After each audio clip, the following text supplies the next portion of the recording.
the people that say, let me take care of my wife, or I just bought some oxes, and Yes. you know, so on the other hand, I feel that we are also called to go and, you know, let's sacrifice yourself, and so when you're being asked to be an elder or whatever, you would feel like, oh, I prefer staying at home and doing, but okay, on the other hand, you feel, no, I do have to serve.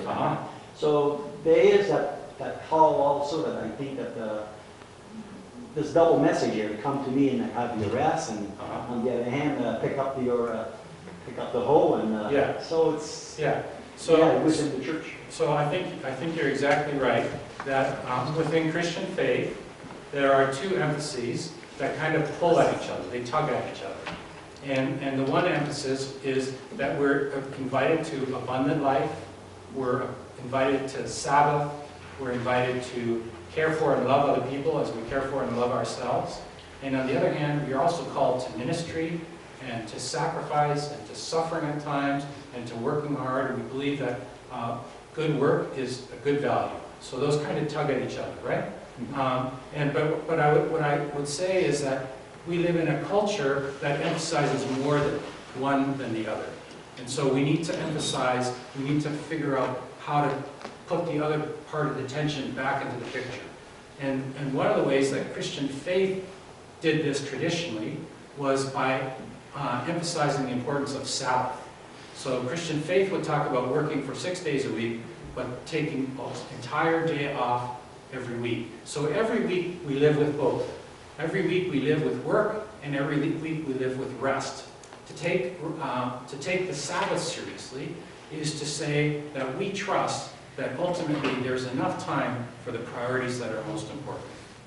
To take Sabbath seriously says we trust that God ultimately is in control. And so every week we live with this kind of tension. We also live with it every day. That is to say, every day we work, but we also rest. And in the Jewish idea of the day actually begins with night, when in the old days we didn't do anything, we waited. And Eugene Peterson talks about that, and he says, so we begin the day with night, and we begin remembering that God is in charge, God is at work, that all kinds of things are happening in nature as a result of God's creation that are God's endeavor. And then in the morning, we get up and we go to work and we respond to God's graciousness and we respond to God's creation. And then we rest. So there's a rhythm. So the idea is somehow we dance with this rhythm, or we navigate with this rhythm, and both of them have to be there. But if we live in a culture that completely emphasizes one or the other, we have to figure out how to talk about the one that's missing. Does that help? Yes. Okay. All right. Well, let me back up here and have the historical. No, it was for you, right? And then we'll talk a little bit about how to move towards balance. So I'm talking about time being a problem, and I'm really aware of the passing of time here on Saturday morning with all you good folks. So, I won't say a lot about this, but we can talk about it more afterwards, or you could look in the book. But in medieval times, medieval Christians had 3 pilgrimages that were the most important pilgrimages for Christians. So you already guessed one, that was the Holy Land. And from early on already in the 4th century, that started becoming an important place of pilgrimage, where people wanted to revisit sites of what happened in the Bible, so it would deepen their understanding, but it would also, one hopes, deepen their faith in their prayer lives. That one's pretty easy to compute, I think, and easy to justify. I'm sure a number of you have gone to Israel at one point or another. The other major pilgrimage was to Rome, because Rome was, for centuries, the capital of the Western Church. And a number of early Christians were associated with Rome. So that was an important pilgrimage route. And then the third most important one was the one in Spain, the one that I went to, a city called Santiago de Compostela.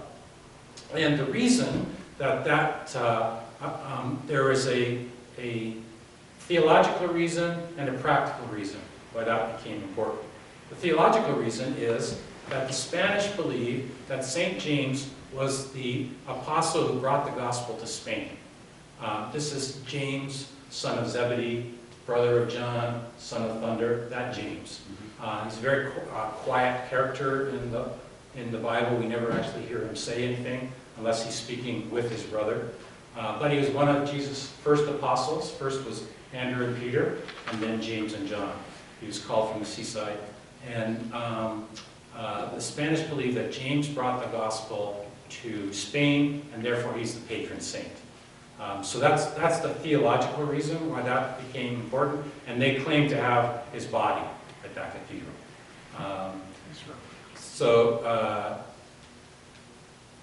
The practical reason why it became important, and that is going to the Holy Land was very complicated and very dangerous and a very long endeavor in medieval times. Going to Rome was kind of a drag sometimes, because not only was it the capital of the church, it was often a very corrupt and unpleasant city to go to, so people didn't necessarily want to go to Rome. So this one was just safer, it was a little closer, it wasn't tarnished by all the other stuff. That'd be the practical reason. Is that helpful? Thank you. All right. So we want to talk a little bit about how to find balance and how to do the dance in our own culture with all these challenges that are before us. So let me make a few observations about that.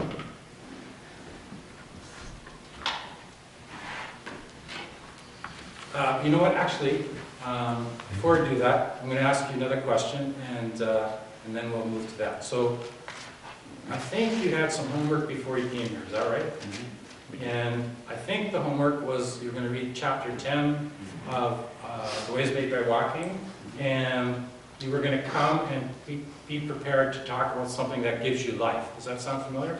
Did you get that question? Okay, so what I want you to do is at your table, just very quickly tell each other in a sentence or two what it is that gives you life. And then I'm going to ask you to report quickly what some of those were. Okay, so does that make sense? And that'll help feed into our final discussion. So tell each other in a sentence or two what it is that gives you life, and then we'll try to pull that together.